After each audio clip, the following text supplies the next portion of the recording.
What's going on, everybody? Josh Engleman for Awesemo.com, and I am back with my NBA DFS contenders on DraftKings for Friday, June 18th. Now be sure to hit that like button, subscribe to the channel, and hit the notification bell so you know when this and all of our other content goes live.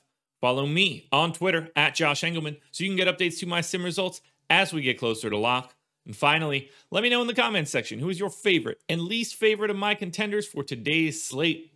We are rounding out the bottom of my top 10 with Clint Capella, Nick Batum, Rudy Gobert, Bogdan Bogdanovic, and Joel Embiid on the outside looking in. Who will be my favorites? My top 5 plays for today? It's time to find out.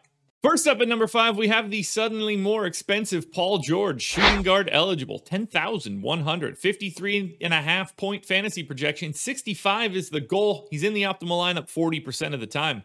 I've got George playing 42 minutes. I assume he's trying to get rid of this Jazz team today. 1.27 fantasy points per minute in this role. 34% usage and 31 real points. Plus 7.5 rebounds, plus 6 assists, plus 2 stocks. Look, it's no surprise that Paul George looks pretty good. You would wish that he had dual eligibility. Just shooting guard is a little bit of a pain. And if we're being perfectly honest, 10,100 is the proper price tag when Kawhi Leonard is not healthy. So pay the right rate, pay the going rate, at least for Paul George, and you'll be pretty happy. Next up at number 4, we're paying up for Donovan Mitchell. Point guard, shooting guard eligibility, 9,300, projected for 49.5. The goal is 60. He's in the optimal lineup 41% of the time. Now, I'm a little nervous about the ankle, but still, they got to save their season. 38 minutes, 1.3 fantasy points per minute, 31, 6.5, and 4.5. Donovan Mitchell has to do that kind of line, or has to have that kind of line, or else the Jazz are probably going home.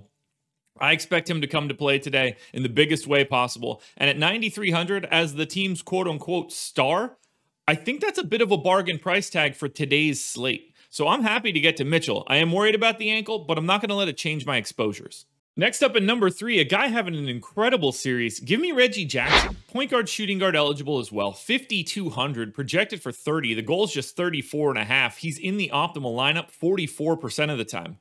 Reggie Jackson has looked like a different person in this playoffs. I'm hoping that he can keep it up. 0.88 fantasy points per minute. I gave him 34 minutes, and it wouldn't even surprise me if it were more.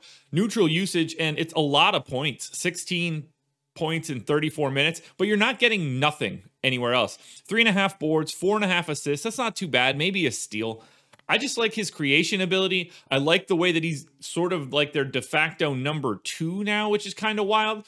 I think he gets a little bit more shots. I don't think he's been priced up enough, and that's why you see Reggie Jackson at the number 3 spot. Next up, we're getting the paydown option du jour, shooting guard Terance Mann, just 3,200, projected for 20.5. The goal is just 22. He's in the optimal lineup 45% of the time. We know what we're doing here.